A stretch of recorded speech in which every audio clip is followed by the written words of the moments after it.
മലപ്പുറത്ത് 9ാം ക്ലാസ് വിദ്യാർത്ഥികളെ വളഞ്ഞിട്ട് തല്ലി സീനിയർ വിദ്യാർത്ഥികൾ. മർദ്ദന ദൃശ്യങ്ങൾ റീലുകളാക്കിയും പ്രചരിപ്പിച്ചു. കുറ്റൂർ KMHS സ്കൂളിലാണ് സംഭവം. മർദ്ദനമേറ്റൊരു വിദ്യാർത്ഥിക്ക് സാരമായ പരിക്കേറ്റു. CV അനുമോദ് ചേരുന്നുണ്ട് വിവരങ്ങളുമായി. അനുമോദ്,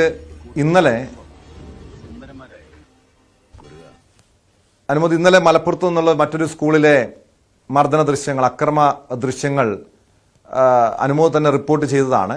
2 വിദ്യാർത്ഥികൾ തമ്മിൽ പരസ്പരം ഏറ്റുമുട്ടുന്നു. ഒരു വിദ്യാർത്ഥി കരഞ്ഞ് നിലവിളിച്ചിട്ടും ഈ അക്രമം തുടരുന്ന സാഹചര്യമുണ്ടായി. ഇത് ഓരോ ദിവസവും ഇതുപോലുള്ള വാർത്തകൾ നമ്മൾ പല ജില്ലകളിൽ നിന്ന് റിപ്പോർട്ട് ചെയ്യുന്നുണ്ട്. ഈ കുറ്റൂർ KMHS സ്കൂളിന് ഉള്ളിൽ വെച്ചായിരുന്നോ ഈ അക്രമ സംഭവം ഉണ്ടായത്? ഈ മർദ്ദനമേറ്റ വിദ്യാർത്ഥിയുടെ അവസ്ഥ എങ്ങനെയാണ്? ആരൊക്കെയായിരുന്നു ആക്രമിച്ചത്? അവർക്കെതിരെ പോലീസും സ്കൂൾ അധികൃതരും നടപടി സ്വീകരിച്ചിട്ടുണ്ടോ?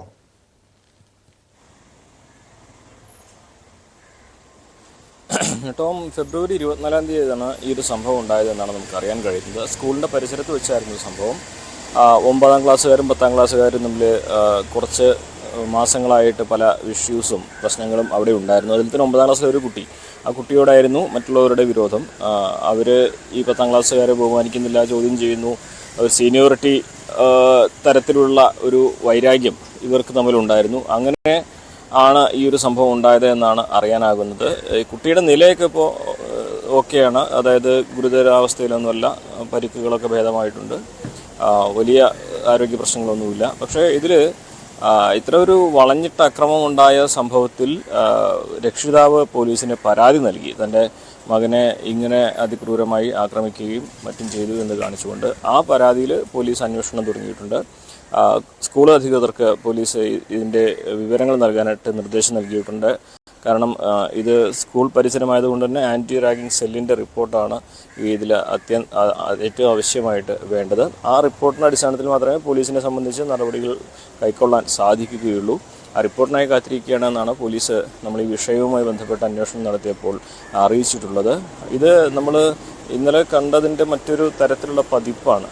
ഈ ഇത്തരത്തിലുള്ള അക്രമമൊക്കെ കാണിച്ച് അത് സാമൂഹ്യ മാധ്യമങ്ങളിലൂടെ പകർത്തി അവരുടെ ഒരു ശൂരത്വം വിളമ്പാനുള്ള ഒരു സാഹചര്യം ഒരുക്കുന്നത് അത് തന്നെയാണ് ഏറെ ഭയപ്പെടുത്തുന്നത്. കാരണം നമ്മുടെ പുതിയ തലമുറയുടെ ഒരു മനോഭാവം എത്രത്തോളം മാറുന്നു എന്നതിൻ്റെ ഒരു പ്രധാനപ്പെട്ട തെളിവ് തന്നെയല്ലേ ഈ ഓരോ ദിവസവും റിപ്പോർട്ട് ചെയ്യുന്ന സംഭവങ്ങൾ. മാത്രമല്ല, ഈ അക്രമ സംഭവം ഈ മർദ്ദന ദൃശ്യങ്ങൾ റീലുകളാക്കി പ്രചരിപ്പിക്കുന്നു. സാധാരണ നമ്മുടെ കൊട്ടേഷൻ സംഘങ്ങളും ഗുണ്ടാ സംഘങ്ങളും ഒക്കെ ഇങ്ങനെ റീൽസുകൾ ഇറക്കി ആരാധകരെ സൃഷ്ടിക്കുന്നത് പോലെ ഇവിടെ കുറ്റവാളികൾ അല്ലെങ്കിൽ കുട്ടികൾ, ഈ പ്രായപൂർത്തിയാകാത്തവർ ഈ മർദ്ദന ദൃശ്യങ്ങൾ റീലുകളാക്കി പ്രചരിപ്പിക്കുന്നു.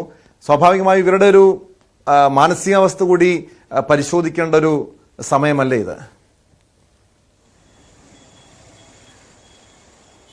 തീർച്ചയായും തങ്ങൾ ചെയ്യുന്ന അക്രമം അതൊന്നും തെറ്റല്ല എന്ന ബോധ്യത്തിലാണ് ഇവരിതെല്ലാം ചെയ്യുന്നത്. ഇത് ചെയ്ത് അതിൻ്റെ ഒരു സുപ്രീമസി കാണിക്കുവാനും അത് ബാക്കിയുള്ളവരിലേക്ക് എത്തിക്കുവാനും അതിൻ്റെ ഒരു പർപ്പസിന് ആ ഒരു ഉദ്ദേശപ്രകാരമാണ് ഇതെല്ലാം ചെയ്യുന്നത് എന്നുള്ളതാണ് ഏറ്റവും സങ്കടകരമായ കാര്യം.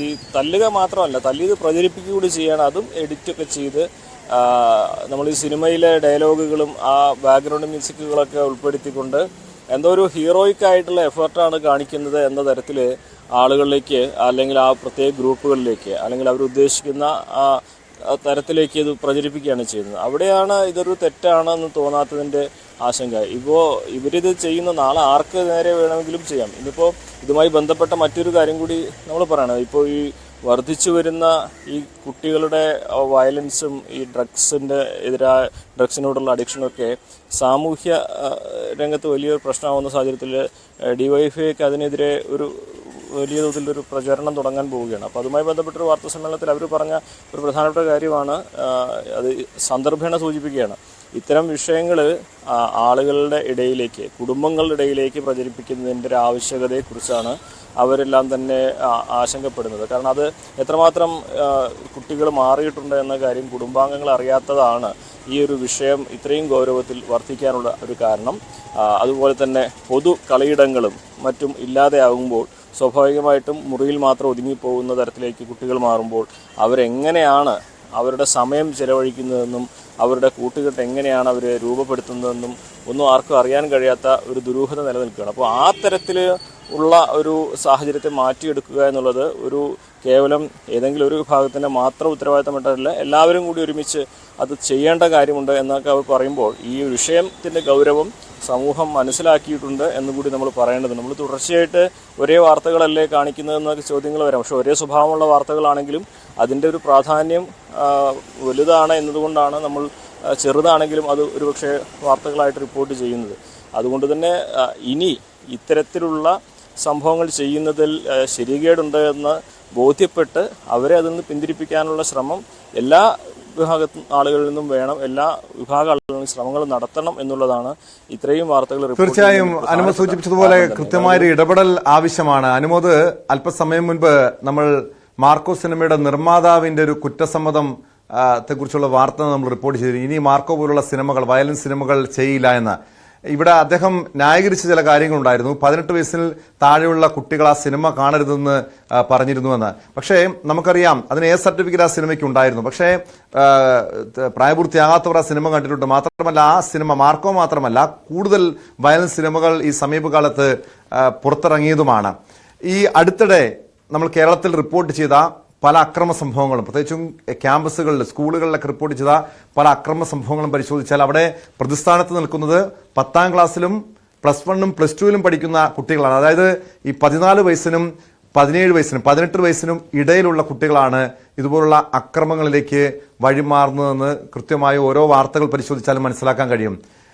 സിനിമകൾ തന്നെ ആയിരിക്കുമല്ലോ ഇവരെ ഈ അക്രമ സംഭവത്തിലേക്ക് ഇവരെ പ്രേരിപ്പിച്ചത്. അതിനപ്പുറം അനുമോദ് സൂചിപ്പിച്ചതുപോലെ ഒരു വീട്ടിൽ ഒറ്റപ്പെട്ടിരിക്കുന്ന സാഹചര്യം, പ്രത്യേകിച്ച് ഈ കോവിഡ് കാലത്തിന് ശേഷം നമ്മുടെ സമൂഹത്തിലുണ്ടായ, കുടുംബങ്ങളിലുണ്ടായ മാറ്റങ്ങളൊക്കെ ഈ കുട്ടികളുടെ ഈ മനോഭാവം മാറാൻ, അല്ലെങ്കിൽ അവരെ ഈ ലഹരിയിലേക്കും അക്രമവാസനയിലേക്കൊക്കെ മാറാൻ ഒരു കാരണമായിട്ടുണ്ടോ?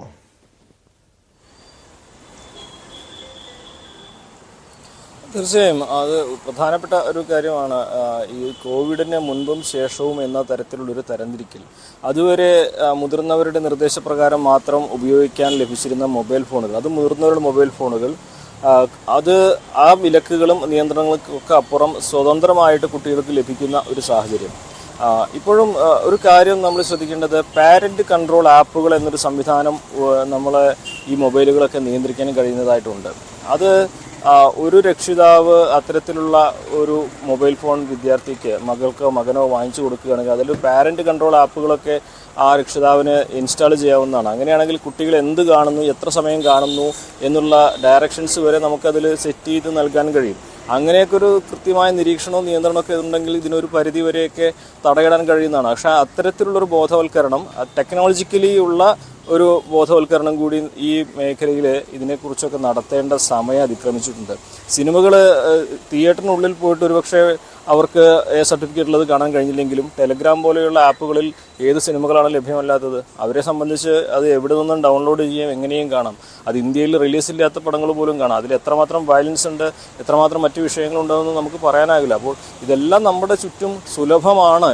ഇതിന് മുൻപുണ്ടായിരുന്ന പോലെ നിയന്ത്രണങ്ങളോ മറ്റു പ്രശ്നങ്ങളോ ഒന്നും ഇല്ലാതെ എല്ലാവർക്കും സുലഭമാണിപ്പോൾ.